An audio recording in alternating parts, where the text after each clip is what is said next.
Kenapa sih penting kita membahas kebahagiaan? Yang pertama, manusia itu sebagai makhluk yang bekerja, bertindak, beraktivitas. Setiap aktivitasnya pasti ada tujuan.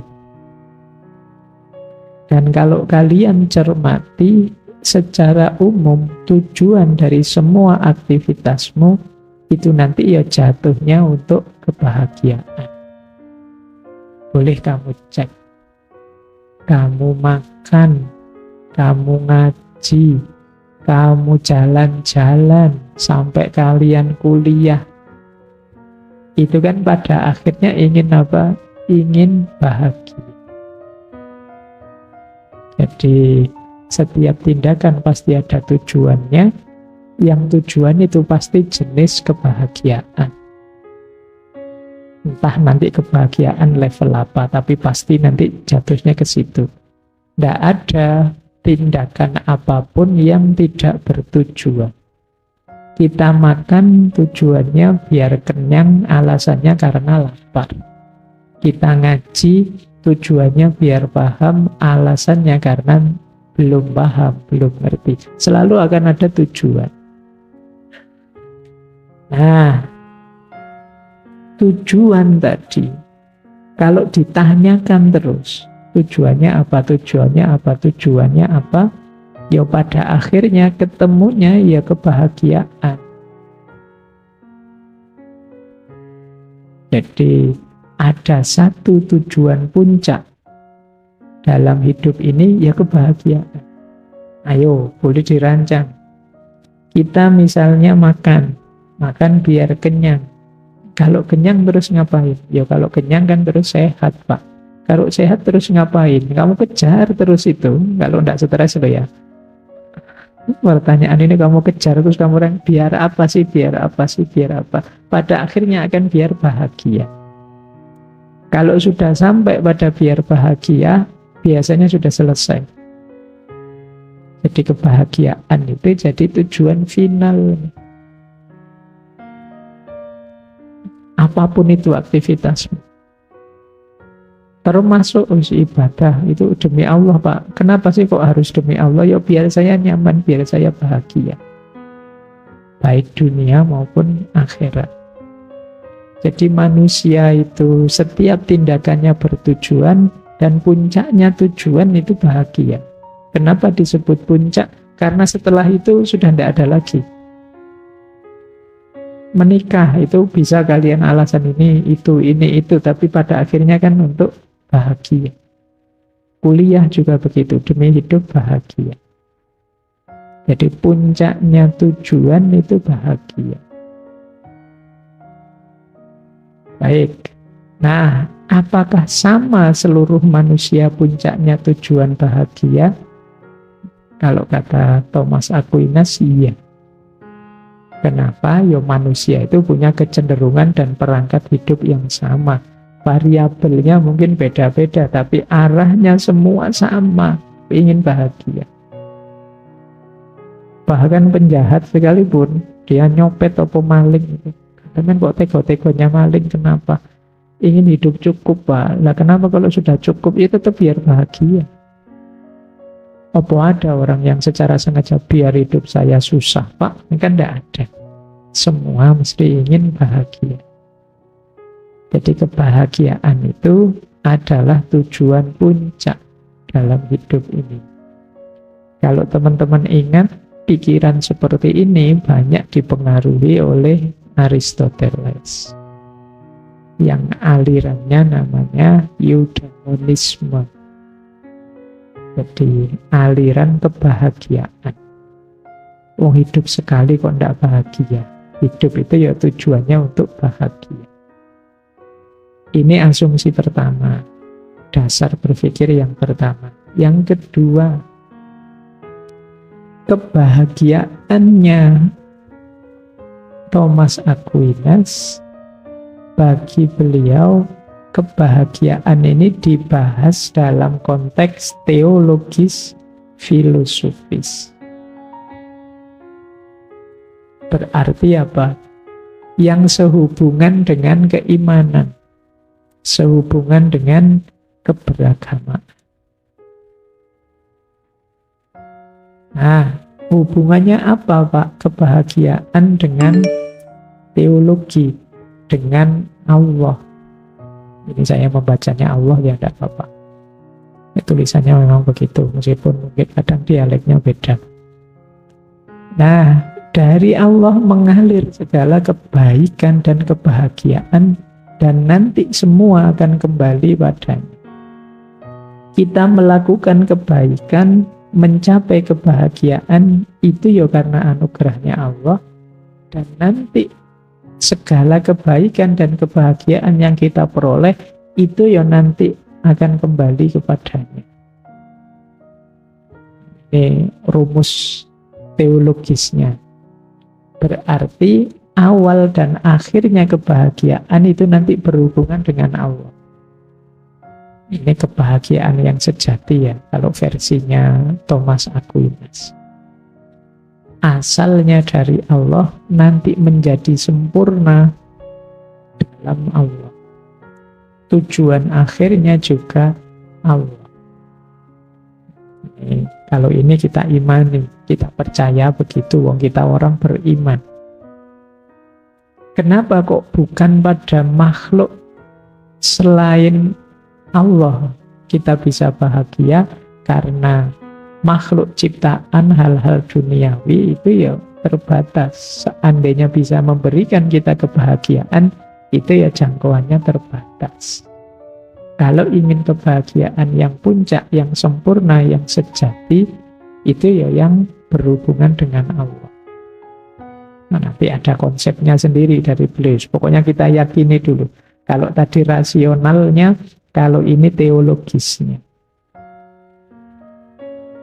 Nah, kita lanjutkan. Dalam konteks filosofis juga begitu. Kita ini punya dua kemampuan dalam diri kita, kata Thomas Aquinas. Yang pertama kehendak, yang kedua intelek. Intelek, akal budi berarti. Dalam diri kita ada kehendak. Kehendak itu keinginan yang muncul secara fitri dari dalam diri, itu kehendak. Biasanya dibedakan dengan keinginan. Kalau keinginan itu munculnya karena dorongan dari luar diri. Selama ini kalian menganggap sama ya. Tapi bedanya kalau kehendak dari dalam keluar. Kalau keinginan itu ada dorongan dari luar sehingga kita terus ingin meraih. Nah, yang ada dalam diri kita itu kehendak dan intelek. Kehendak itu kan keinginan dari dalam diri, itu yang dicari adalah kebaikan. Kalau intelek yang dicari adalah kebenaran. Nah, kalau di Thomas Aquinas, untuk menemukan kebahagiaan tertinggi yang berhubungan dengan Allah tadi, yang lebih berperan adalah intelek, akal pikiran kita. Ini nanti dasar berpikir yang kedua ini coba kalian ulang-ulang ya, biar paham maksudnya. Jadi yang pertama, awal dan akhirnya kebahagiaan itu ada pada Allah. Yang ditanggapi oleh kemampuan manusia ada kehendak dan intelek. Yang kehendak menginginkan kebaikan, intelek menginginkan kebenaran. Yang lebih mampu menangkap Allah dalam tanda petik, menangkap tadi, itu adalah akal budi dengan berkontemplasi. Kalau kehendak saja belum nyampe. Yang bisa kita menjangkau Allah itu kan dengan akal budi kita, bahwa Allah ada dan kita percaya. Oke, ini cara berpikir kedua. Ini sebenarnya belum masuk ke pandangannya tentang kebahagiaan, masih dasar-dasarnya. Kamu sudah habis energimu memahami tadi. Tak bikin tegang sengaja biar puyeng. Yang ketiga, wis ini mulai agak gampang-gampang. Kebahagiaan menurut Thomas Aquinas itu ada dua. Yang pertama kebahagiaan sempurna, beatitudo, dan kebahagiaan tidak sempurna, felicitas. Kebahagiaan sempurna itu istilahnya Thomas Aquinas adalah vision beatitude. Ini menarik, nanti kalian akan paham tentang apa itu vision beatitude kalau kalian ngerti konsep tasawuf tentang makrifat atau mukasyafah.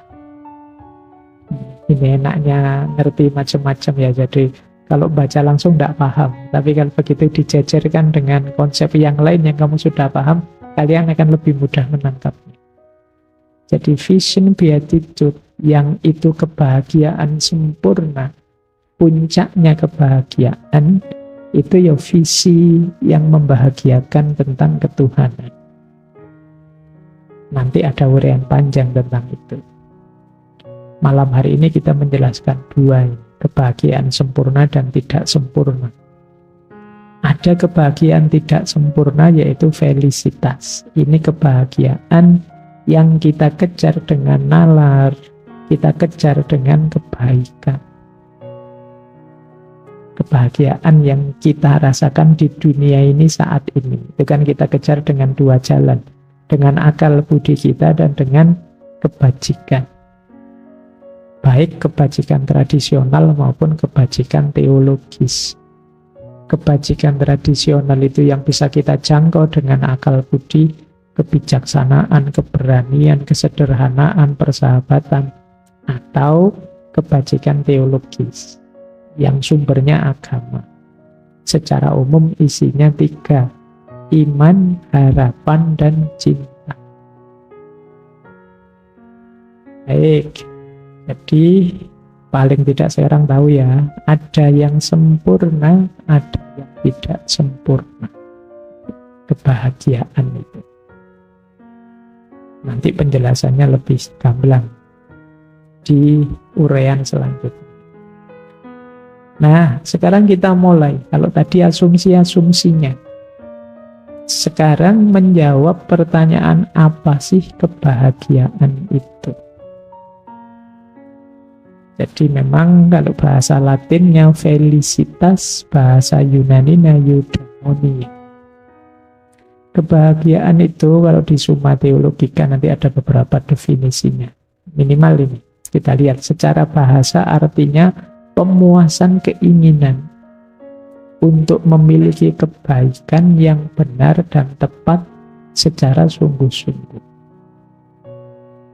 Atau ada definisi setara, kepuasan subjektif atau perasaan puas yang dialami individu di mana keinginannya berhenti. Kenapa keinginannya berhenti? Karena sudah terpenuhi. Itu bahagia. Misalnya, saya haus, terus minum, ingin minum, terus saya minum.